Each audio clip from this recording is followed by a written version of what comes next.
Today we're going to be doing the percent composition of a hydrate lab. Now the hydrate that we're using is CuSO4.5H2O. That's called copper 2 sulfate pentahydrate. So basically it's 5 waters that got stuck to a copper sulfate or a copper 2 sulfate molecule.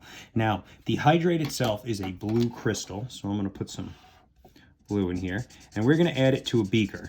Now the way we're going to figure out the weight is through subtraction. So what we're going to do is we're going to weigh the beaker empty, then we're going to write it here and here because we use the same beaker for each. Then we are going to add the hydrate, that's the blue stuff, and weigh it again. Subtract the 2 weights, you get the weight of the hydrate. All right, now they're called hydrates because they have water. That water can be removed by heating it. So we are then going to heat the hydrate. And I have this in a separate video. And then once we apply heat, it's going to, I'm just going to use my green pen, but it's going to be clear, or in my case, it's supposed to be gray. So it's going to turn into a gray powder when we're done. So we're going to go from pretty blue crystal to dull gray powder. Now, once we're done, notice I don't call it a hydrate anymore. I'm just calling it a salt. The reason I call it a salt is because it no longer has the water, and now it is just a plain old ordinary ionic compound, and salt is a general term used to refer to any ionic compound ever. So when it loses its water, it's just a plain old ionic compound or a salt. That's why I call it salt here. When it has the water attached to it, it's called a hydrate, hence why I'm using the term hydrate to refer to it there. Once the beaker is cooled and has been heated, we can reweigh it with the salt, subtract the weight of the dry, clean beaker that we started with, and we will get the weight of the salt directly. Now, the way we figure out the mass of the water is simple. The hydrate mass had the water in it. The salt mass doesn't have the water in it. So if you subtract your hydrate from your salt, you will get your water. And that's what this is for. So this is going to give us the mass of our water.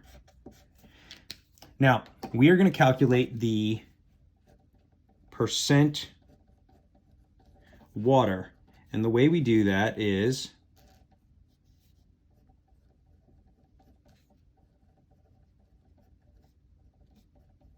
part over whole times 100. Now, the part is going to be the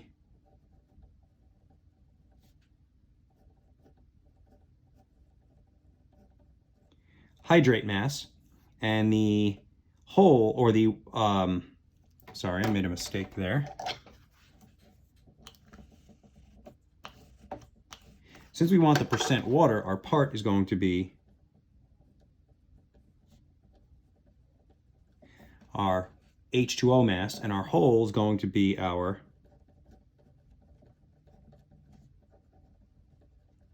hydrate mass.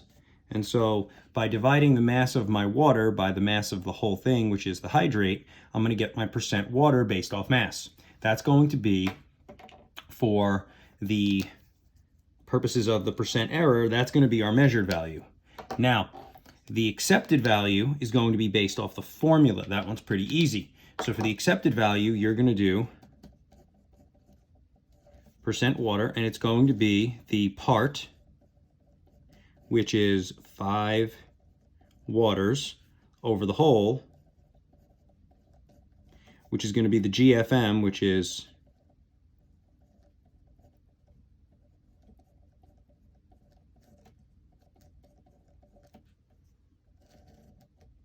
so it's going to be the part, which is the 5 H2Os, over the whole thing, which is the CuSO4, plus 5 H2Os, don't multiply them together, times 100. When you do this right, you should get 36% water. I want to see your math to make sure you're doing it right, but that's what you're going to end up getting. So then you're going to do a percent error calculation.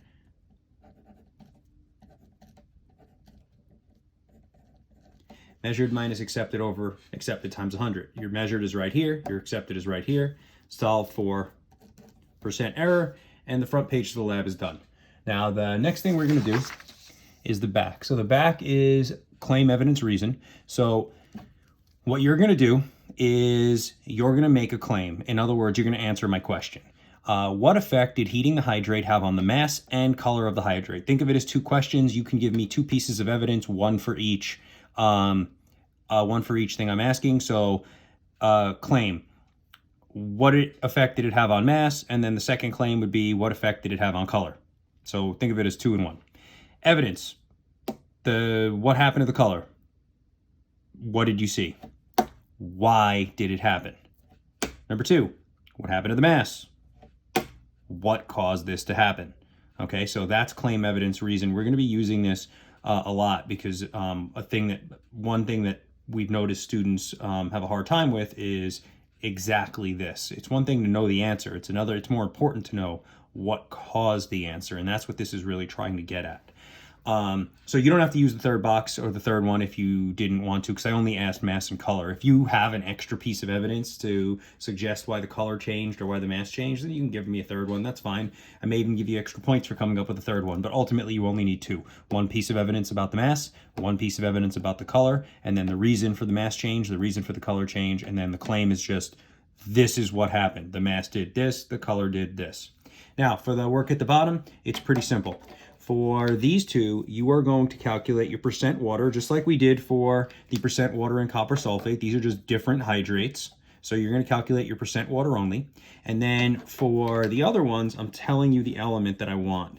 You're welcome. I used to make people calculate just every element in the compound, and so this ended up being a ton of work. I decided to be nice and specifically ask for one element individually. So percent S, percent S, percent S for these 3. So you're going to see that the percent S changes based off the mass of the formula, and then the same thing here, F and F for these 2, and they'll be very different based off the formula. All right, and that's all you're doing for this lab.